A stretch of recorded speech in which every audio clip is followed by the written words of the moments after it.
The OrCam reed is equipped with Bluetooth to enable you to connect to headphones or an external speaker.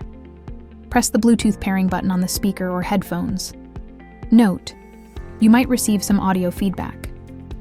Use the voice command, "Connect to a Bluetooth audio device." The device will beep while scanning for Bluetooth devices.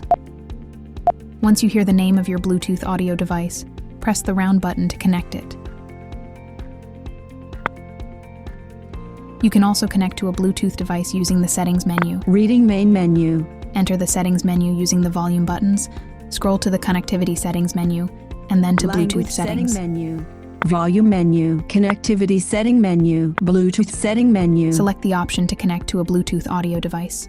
To connect to a Bluetooth audio device, press the trigger button. OrCam Read 3 will list all available Bluetooth audio devices. You can browse through the available devices using the plus and minus buttons. To connect to JBL, press the trigger button. Press the trigger button to select the device to which you want to connect. OrCam Read 3 will connect to the selected speaker or headphones. On some speakers, you might hear "connected" from the Bluetooth speaker.